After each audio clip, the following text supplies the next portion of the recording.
നമ്മൾ കരുതുന്ന പോലെ സോളാർ സിസ്റ്റം ഒരു സേഫ് കോക്കനട്ട് ഷെല്ലല്ല. പലപ്പോഴും ബാഹ്യ ഗാലക്സികളിൽ നിന്നുള്ള ചില അന്യവസ്തുക്കൾ നമ്മുടെ നൈബർഹുഡിലേക്ക് കടന്നു വരാറുണ്ട്. ഔമുഅമുഅ, ബോറിസോ, ഇപ്പോഴോ 3 എയർലസ്. ഇതൊക്കെ കണ്ടെത്തിയവ മാത്രമാണ്. നമ്മൾ അറിയാതെ കടന്നുപോയിട്ടുള്ളവ ഉണ്ടാകാം. ഇങ്ങനെയുള്ള ഇൻഡസ്റ്റെല്ലാർ വിസിറ്റേഴ്സിനെ കാണുമ്പോൾ, അതിനെക്കുറിച്ച് അറിയുമ്പോൾ ജനങ്ങൾക്ക് അല്ലെങ്കിൽ നമുക്ക് തോന്നുന്ന ആദ്യത്തെ ചോദ്യം ഇവ ഏലിയൻ മെസ്സഞ്ചർ ആണോ എന്നായിരിക്കാം. 3 അറ്റ്ലസ് ഒരു ഇൻഡസ്റ്റെല്ലാർ കോമറ്റ് ആണ്. അതായത് ഇത് നമ്മുടെ സോളാർ സിസ്റ്റമിൽ നിന്നല്ല രൂപപ്പെട്ടത്. വലിയ ദൂരെ നമ്മുടെ ഗാലക്സിയുടെ മറ്റേതോ പ്രദേശത്ത് ഒരു നക്ഷത്ര സിസ്റ്റം പൊട്ടിത്തെറിച്ചോ രൂപാന്തരം സംഭവിച്ചു കാലങ്ങൾക്ക് മുൻപ് പുറത്തേക്ക് തള്ളിവിട്ട ഒരു ഐസ് റോക്ക് പീസ് ആയിരിക്കാം. 2024 ഒക്ടോബറിലെ നാസയുടെ asteroid terrestrial impact last alert system survey ആണിത് ആദ്യം കണ്ടെത്തിയത്. അതുകൊണ്ടാണ് പേര് അറ്റ്ലസ്. ഇത് ഹിസ്റ്ററിയിലെ മൂന്നാമത്തെ ഇൻഡസ്റ്റെല്ലാർ ഒബ്ജക്റ്റ് ആണ്. ഔമുഅമുഅ 2017, കോമറ്റ് ബോറിസോവ് 2019, 3 അറ്റ്ലസ് 2024. ഇത് ഇൻഡസ്റ്റെല്ലാർ ആണെന്ന് മനസ്സിലാക്കിയ 3 കാരണങ്ങൾ പറയാം. ഒന്നാമത്തേത് അതിന്റെ സ്പീഡ് തന്നെയാണ്. സോളാർ സിസ്റ്റമിലുള്ള സാധാരണ കോമറ്റ്സ് 40 km/s വരെ സ്പീഡ് കാണിക്കും. പക്ഷേ 3 അറ്റ്ലസിന്റെ ഇൻകമിംഗ് വെലോസിറ്റി അതിനേക്കാൾ വളരെ കൂടുതലാണ്. എസ്കേപ്പ് വെലോസിറ്റിനേക്കാൾ വലിയ സ്പീഡ് കൊണ്ടാണ് ഇത് പ്രവേശിച്ചത്. രണ്ടാമത്തേത് ട്രാജക്ടറി ഹൈപ്പർബോളിക് ആണ്. സൂര്യനെ ചുറ്റി ബൗണ്ട് ആകുന്ന എലിപ്റ്റിക്കൽ ഓർബിറ്റ് അല്ല, ഇതൊരു ഹൈപ്പർബോള പോലെ കടക്കുന്ന ട്രാക്കാണ്. മൂന്നാമത്തേത് കെമിക്കൽ സിഗ്നേച്ചർ മാച്ച് ആകുന്നില്ല. ബോറിസോവിനെ പോലെ 3 അറ്റ്ലസിന്റെ സ്പെക്ട്രം അനാലിസിസ് കാണിക്കുന്നത് ഇതിലെ മോളിക്കുലർ കോമ്പൗണ്ട്സ് സാധാരണ സോളാർ സിസ്റ്റം കോമറ്റ്സിനോട് പൂർണ്ണമായും മാച്ച് ചെയ്യാത്തതാണ്. Carbon, cyan gas, dust ratio ഇവ വളരെ ഡിഫറൻ്റ് ആണ്. ബോറിസോവിനെ പോലെ ഐസ് റിച്ച് ആണോ അല്ലെങ്കിൽ ഓമുഅമേനെ പോലെ ഡ്രൈ മെറ്റലിക് റോക്ക് ആണോ? ഇതിപ്പോഴും ഗവേഷണത്തിലാണ്. പക്ഷേ ഇനിഷ്യൽ ഒബ്സർവേഷൻസ് പറയുന്നത് ഇതൊരു ആക്റ്റീവ് കോമറ്റ് ആണ്. അതിനർത്ഥം സൂര്യനോട് അടുത്തെത്തുമ്പോൾ ഗ്യാസ് അതിനോടൊപ്പം ഡസ്റ്റേൽ രൂപപ്പെട്ടു. ഓമുഅമുഅ ഇൻആക്റ്റീവ് ആയിരുന്നു. ബോറിസോവ് ഹൈപ്പർ ആക്റ്റീവ് ആയിരുന്നു. 3 അറ്റ്ലസ് മോഡറേറ്റ്ലി ആക്റ്റീവ് ആണ്. ഇതിന്റെ എക്സാക്ട് ബർത്ത് പ്ലേസ് അറിഞ്ഞിട്ടില്ല. പക്ഷെ ഗാലക്സീസിലൂടെ സ്റ്റാർ സിസ്റ്റംസ് രൂപപ്പെട്ടിട്ട് പ്ലാനറ്റ്സിന്റെ കൂട്ടിയിടിയിൽ ഇജക്റ്റ് ആയ ice rock fragments billions of years വരെ സ്പേസിൽ സഞ്ചരിച്ചുകൊണ്ട് വരുന്നുവെന്നാണ് ലീഡിംഗ് തിയറി. 3 അറ്റ്ലസിന്റെ ബാക്ക്വേർഡ് ഓർബിറ്റൽ റീകൺസ്ട്രക്ഷൻ ചെയ്യുമ്പോൾ ഇത് മിൽക്കി വേന്റെ ഔട്ടർ സ്പൈറൽ ലാംപ്സ് ഭാഗത്തു നിന്നോ അല്ലെങ്കിൽ ഏതെങ്കിലും റാൻഡം പാസിംഗ് സ്റ്റാർ സിസ്റ്റത്തിൽ നിന്നോ ബില്യൺസ് ഓഫ് ഇയേഴ്സ് മുമ്പ് എക്സ്പെൽ ചെയ്യപ്പെട്ടതാകാമെന്ന് തോന്നുന്നു. ഇനി ഇത് ഏലിയൻ മെസ്സഞ്ചർ ആണോ അല്ലെങ്കിൽ സ്പേസ് ഷിപ്പ് ആണോ എന്ന് ചോദിച്ചാൽ scientific answer no evidence. Speed, size, behaviour എല്ലാം നാച്ചുറൽ ബിഹേവിയർ തന്നെ കാണിക്കുന്നു. ഏലിയൻ ടെക്നോളജിക്ക് സിഗ്നേച്ചറായ radio emissions, unnatural course correction, non gravitational propulsions ഒന്നും കണ്ടെത്തിയിട്ടില്ല. പക്ഷേ ഇൻഡസ്റ്റെല്ലാർ ഒബ്ജക്ട്സ് ഇത്രയും റെയർ ആണെങ്കിലും നമ്മുടെ സോളാർ സിസ്റ്റമിലേക്ക് അത്രയ്ക്ക് ഇടയ്ക്കിടെ കടന്നു വരുന്നത് യൂണിവേഴ്സിന്റെ ചോട്ടിക് നാച്ചുറിന് ഏറ്റവും നല്ലൊരു ഉദാഹരണം തന്നെയാണ്. Alien Messenger idea random conspiracy അല്ല, ഇതിന് റൂട്ടുണ്ട്. ഓമുഅമുഅ ഓമുഅമുഅ ഒരു നോർമൽ കോമറ്റ് അല്ലായിരുന്നു. 2017 കണ്ടെത്തിയ ഓമുഅമുഅ സയൻസ് ഹിസ്റ്ററിയിലെ ഏറ്റവും വേർഡ് സ്പേസ് ഒബ്ജക്റ്റ് ആയിരുന്നു. അതിന് ഷേപ്പ് സ്ട്രെയിഞ്ച് ആയിരുന്നു. ഓമുഅമുഅയുടെ ബ്രൈറ്റ്നസ് വേരിയേഷൻ നോക്കുമ്പോൾ ഇതൊരു സിഗർ ഷേപ്ഡ് അല്ലെങ്കിൽ പാൻകേക്ക് ഫ്ലാക്ട് ഒബ്ജക്റ്റ് ആയിരിക്കും എന്ന് തോന്നി. സോളാർ സിസ്റ്റം കോമറ്റ്സിനോട് മാച്ച് ആകാത്ത ഷേപ്പ്. ഇത് കോമറ്റ് ടെയിൽ ഉണ്ടായില്ല. സൂര്യനടുത്തേക്ക് എത്തിയപ്പോൾ നോർമൽ കോമറ്റ്സ് ഐസ് വേപ്പറൈസ് ചെയ്ത് ടെയിൽ ഉണ്ടാക്കും. പക്ഷേ ഓമുഅമയ്ക്ക് ടെയിൽ ഇല്ല. ഇതൊരു ഡ്രൈ മെറ്റാലിക് റോക്ക് പോലെയാണ് പെരുമാറിയത്. ഏറ്റവും വേർഡ് സോളാർ റേഡിയേഷനിൽ നിന്ന് ആക്സിലറേഷൻ. ഓമുഅമ സൂര്യന്റെ ഗ്രാവിറ്റി മാത്രം കൊണ്ട് എക്സ്പ്ലെയിൻ ചെയ്യാനാവാത്ത ചെറിയ എന്നാൽ മെഷറബിൾ നോൺ ഗ്രാവിറ്റേഷണൽ ആക്സിലറേഷൻ കാണിച്ചു. കോമറ്റ്സ് ഗ്യാസ് ജെറ്റ്സ് ആയിരിക്കാം കാരണമെന്നും ഭൂരിഭാഗം ആസ്ട്രോഫിസിസ്റ്റുകളും കരുതി. പക്ഷേ ജെറ്റ്സ് ഇല്ല, ഹീറ്റ് സിഗ്നേച്ചർ ഇല്ല, ടെയിൽ ഇല്ല. This was the real shock. ഇതുകൊണ്ട് തന്നെയാണ് ഏലിയൻ ടെക് ആശയം വന്നത്. ഹാർവേഡ് ആസ്ട്രോഫിസിസ്റ്റ് ആവി ലോബ് ഒരു ബോൾഡ് ഐഡിയ പ്രപ്പോസ് ചെയ്തിരുന്നു ആ സമയം.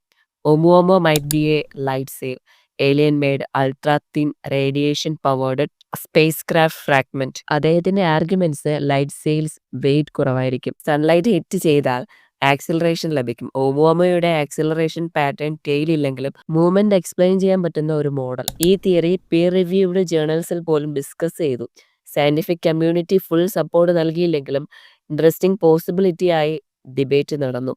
ഇതിന്റെ media hype, public imagination, sci-fi culture, alien probe idea എല്ലാം പോപ്പുലറായി. ഓമുവാമുവ, ബോറിസോവ്, 3A അറ്റ്ലസ് എല്ലാം സോളാർ സിസ്റ്റമിൽ നിന്നല്ല. അവയുടെ birth history billion years galactic ഡിസ്റ്റൻസിലാണ്. Unknown origins, weird behaviour, naturally people connect to alien probe theories. 3A Atlas വന്നപ്പോൾ theory വീണ്ടും activate ആയത് എന്തുകൊണ്ടാണെന്ന് നോക്കിയാൽ 3A അറ്റ്ലസ് നോർമൽ കോമറ്റ് പോലെ ബിഹേവ് ചെയ്യുന്നു. പക്ഷേ public perceptions already influenced. Interstellar, unknown, may be artificial, even though 3A Atlas natural comet ആണ്. ഇന്റർനെറ്റിലും ചില ഫ്രഞ്ച് ഫിസിക്സ് സർക്കിളിലും could this be another probe എന്ന ക്യൂരിയോസിറ്റി ഓട്ടോമാറ്റിക്കലി റൈസ് ചെയ്തു. സയന്റിഫിക് കമ്മ്യൂണിറ്റിയുടെ current stand Oumuamua probably natural but unusual, Borisov 100% natural comet, 3A Atlas active normal interstellar comet. ഇപ്പോൾ വരെ ലഭിച്ച എല്ലാ ഒബ്സർവേഷൻ ഡേറ്റയും പറയുന്നത് വളരെ ക്ലിയർ ആയ ഒരു കാര്യമാണ്. 3A അറ്റ്ലസ് ഒരു മെസ്സേജ് ക്യാരിയിങ് ഏലിയൻ ഡിവൈസ് ആണെന്നോ കുറഞ്ഞതൊരു ആർട്ടിഫിഷ്യൽ ഒബ്ജക്റ്റ് ആണെന്നോ ഒന്നും സൂചിപ്പിക്കുന്ന സിഗ്നേച്ചർ ഇതുവരെ കണ്ടിട്ടില്ല.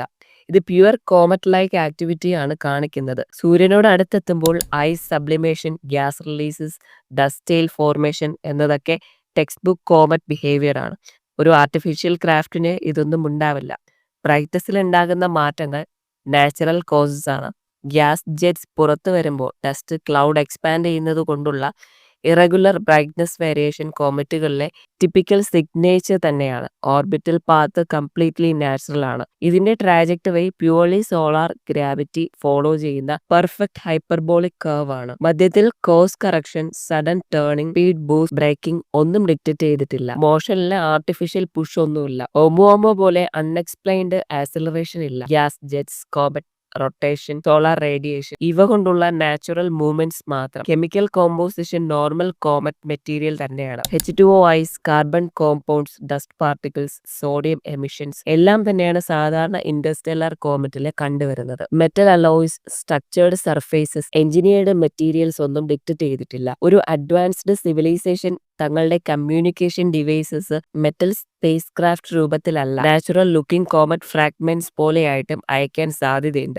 ഇന്റർസ്റ്റെല്ലാർ കോമറ്റ്സ് ഒരു നക്ഷത്ര സിസ്റ്റത്തിൽ നിന്ന് മറ്റൊന്നിലേക്ക് ട്രാവൽ ചെയ്യാൻ മില്യൺ വർഷങ്ങൾ വേണ്ടിവരാം. പക്ഷെ ഒരു സൂപ്പർ അഡ്വാൻസ്ഡ് സിവിലൈസേഷന് എല്ലാം തന്നെ theoretically possible. Interstellar comets alien messenger ആണോ എന്നതിന് ശാസ്ത്രം 0% ആയി തള്ളിക്കളയുന്നില്ല. ഒരു civilisation communication device metal spacecraft ആയി അല്ല, നാച്ചുറൽ ലുക്കിംഗ് കോമറ്റുകളായിട്ട് അയക്കാം. ഗാലക്സിയിൽ സ്ലോ 1000 ഇയേഴ്സ് ഡെലിവറി സിസ്റ്റം പോലെ. സ്പേസിലെ dust particles, DNA code embed ചെയ്യാം. Nano structure, crystalline data chips ഇതെല്ലാം റിയൽ സയന്റിഫിക് പേർപ്പറിലുണ്ട്. ഇത് പ്യുവർ ഫാന്റസി അല്ല. സെറ്റി സയന്റിസ്റ്റ് ഇതിനെ ഹൈപ്പോത്തറ്റിക്കൽ പോസിബിലിറ്റി ആയി സ്റ്റഡി ചെയ്യുന്നു. പക്ഷേ 3A അറ്റ്ലസ് ഈ സിഗ്നേച്ചർ ഒന്നും കാണിച്ചിട്ടില്ല. ഇത് നാച്ചുറൽ ഇന്റർസ്റ്റെല്ലാർ കോമറ്റ് തന്നെയാണ്. Interstellar objects Oumuamua, Borisov, 3A Atlas ഇവ ഏലിയൻ മെസ്സേജ് അല്ലെങ്കിൽ മെസ്സഞ്ചർ ആണെന്നുള്ള സാധ്യത വളരെ കുറവാണ്. മറ്റു ഗാലക്സികളിലെ കെമിസ്ട്രീന്റെ ഡയറക്റ്റ് സാമ്പിൾ നമ്മൾ എർത്തിൽ നിന്നും ടെലിസ്കോപ്സ് ഉപയോഗിച്ച് ലൈറ്റ് റീഡിംഗ് മാത്രം നോക്കി ചെയ്യാറുള്ള സ്റ്റഡീസ് ഇവ ഡയറക്ട്ലി കൈവന്നു തരുന്ന സാമ്പിൾ മെറ്റീരിയൽസ് ആണ്. Carbon ratios, heavy elements, ice mixtures ഇവിടെ കോമ്പോസിഷൻ മിൽക്കി വേന്റെ മറ്റുള്ള സ്പൈറൽ ലാംപ്സിലോ അല്ലെങ്കിൽ കംപ്ലീറ്റ്ലി ഡിസ്റ്റന്റ് സ്റ്റാർസ് റിലീജിയൻസിലോ എങ്ങനെ കെമിസ്ട്രി എവോൾവ് ആകുന്നു എന്ന് നമുക്ക് നേരിട്ട് പഠിക്കാം. ഇന്റർസ്റ്റെല്ലാർ കോമറ്റ്സ് പലപ്പോഴും യങ് സ്റ്റാർ സിസ്റ്റത്തിൽ നിന്നാണ് ഇജക്റ്റ് ആകുന്നത്. അവിടെയുള്ള molecular clouds, protostar disk, planet formation regions എല്ലാം എങ്ങനെയാണ് കോമ്പോസിഷൻ ഉള്ളത് എന്ന് ഇവ നമുക്ക് സാമ്പിൾ പോലെ ഫംഗ്ഷൻ ചെയ്യുന്നു. ഒരു പ്ലാനറ്റ് രൂപപ്പെടുമ്പോൾ അവിടെ ഉണ്ടായ കൊളിഷൻ, എറപ്ഷൻ, ഇജക്ഷൻ അതുവഴി ബില്യൺസ് ഓഫ് ഇയേഴ്സ് യാത്ര ചെയ്ത പാറക്കഷ്ണങ്ങൾ ഇന്റർസ്റ്റെല്ലാർ കോമറ്റ്സ് ആയി മാറാം. അതായത് മറ്റൊരു വേൾഡിലെ ജനിച്ച മോളിക്യൂൾസ് ഇവ കൊണ്ടുവരുന്നുണ്ടാകാം. അവ ഇപ്പോൾ എക്സ്റ്റിങ്ക്റ്റ് ആയ പ്ലാനറ്ററി സിസ്റ്റംസിലെയും ആകാം. എർത്തിൽ നമുക്ക് കിട്ടുന്ന മെറ്റോറൈറ്റ്സ് പലപ്പോഴും 4.5 ബില്യൺ ഇയേഴ്സ് പഴക്കമുള്ളവയാണ്. പക്ഷേ ഇന്റർസ്റ്റെല്ലാർ ഒബ്ജക്ട്സിന് 7, 8, 10 അല്ലെങ്കിൽ അതിൽ കൂടുതൽ ബില്യൺസ് ഇയേഴ്സ് ഉണ്ടാകാം. സൂര്യനേക്കാൾ പഴയ കോസ്മിക് ടെസ്റ്റ് ഏലിയൻ മെസ്സഞ്ചർ ആവില്ലെങ്കിലും ഇവ ആബ്സല്യൂട്ട് സൈലൻസിലെ ഗാലക്സി മുഴുവൻ കറങ്ങി മില്യൺസ് ഓഫ് ഇയേഴ്സ് കഴിഞ്ഞ് നമ്മുടെ ഡോർ സ്റ്റെപ്പിൽ എത്തുമ്പോൾ നമുക്ക് പഠിക്കാൻ പറ്റുന്നത് മറ്റെന്തും നൽകാത്ത റോ കോസ്മിക് ഇൻഫർമേഷൻ ആണ്. ഏലിയൻ മെസ്സഞ്ചർ അല്ലെങ്കിലും ഇവ യൂണിവേഴ്സ് തന്നെയുള്ള message, A message return in atoms, chemistry and time. 3A Atlas അത്രയും സ്ട്രേഞ്ച്, ഡിസ്റ്റന്റ്, മിസ്റ്റീരിയസ് എന്തായാലും ഇതൊരു ഏലിയൻ സിഗ്നൽ അല്ല. പക്ഷേ ഇതുപോലെ വരുന്ന ഇന്റർസ്റ്റെല്ലാർ വിസിറ്റേഴ്സ് ഇവയാണ് നമുക്ക് യഥാർത്ഥ കോസ്മിക് ഗിഫ്റ്റ്. പ്രപഞ്ചത്തിന്റെ ഒറിജിൻ, ഗാലക്സികളുടെ എവല്യൂഷൻ, പ്ലാനറ്റ്സുകൾ ജനിച്ച ശേഷം ഉണ്ടാകുന്ന ഡെസ്ട്രക്ഷൻ, ഇവയെല്ലാം മനസ്സിലാക്കാൻ നമ്മളെ സഹായിക്കുന്നു. അതിന്റെ പാർട്ടിക്കിൾസിൽ, അവയുടെ ഓർബിറ്റിൽ, അവയുടെ ഐസിലും ഡസ്റ്റിലും യൂണിവേഴ്സിന്റെ പഴയ ചാപ്റ്റേഴ്സ് സ്റ്റിൽ എഴുതി കിടക്കുന്നു. ഇതുപോലെ ഒരു ദിവസം ഒരു ഇന്റർസ്റ്റെല്ലാർ ഒബ്ജക്റ്റ് വേറെ ഒരു സ്റ്റോറിയും കൊണ്ട് വരും. അവ ഏലിയൻ മെസ്സഞ്ചേഴ്സ് ആണോ എന്നറിയില്ല, പക്ഷെ നമ്മളെ ചോദ്യം ചോദിക്കാൻ പ്രേരിപ്പിക്കുന്ന മൗന സന്ദേശം അവ കൃത്യമായി നൽകുന്നു.